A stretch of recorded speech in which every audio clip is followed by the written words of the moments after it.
What's for dinner? At my house, they're probably going to do sandwiches or takeout or whatever they can find. It's kind of a fend for yourself kind of day. Tomato season is on, so today I'm working on the tomato juice.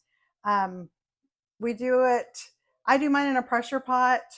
When I go over to my husband's mom and she helps us, we do it in great big kettles, but you just got to cook the tomatoes down to get them soft enough to go through a juicer. And I found that the pressure pot is a lot easier for me and cleaner and faster. And so when I'm doing them at home, I use my pressure pot. And you're just going to do like you did on the whole tomatoes, and you're just going to get that core out, throw it away, and you can slice them. You can throw them in whole, whatever you want to do there. You just fill up the pressure pot. I'm going to add just a little bit of water just so it doesn't burn on the bottom. Just going to dump some water in there just to till it starts releasing its juices. And then I'm going to lid this, turn it on for 30 minutes, and walk away. Pressure pot's done. Everything's ready to juice.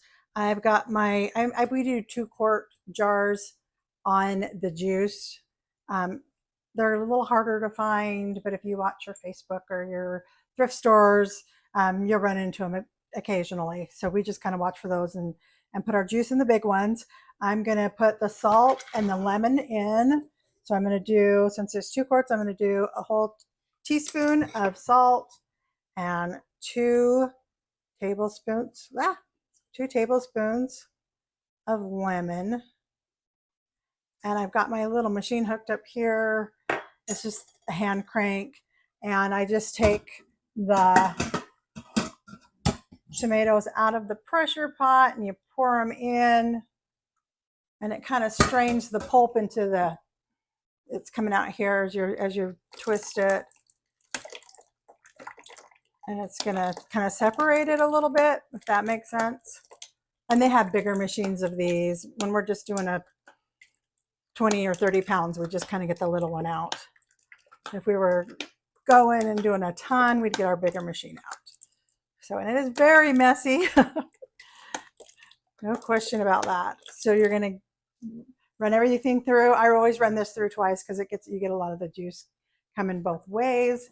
And then I've got my little thing on here to help it go in better.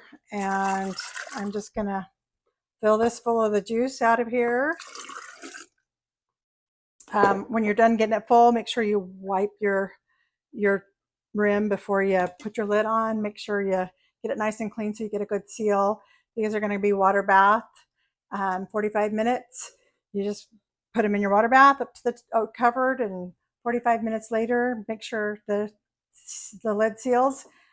And this is our tomato juice. What we're doing today. Let me know what you're having for dinner, recipes if you've got them, and I will be back tomorrow with what's for dinner.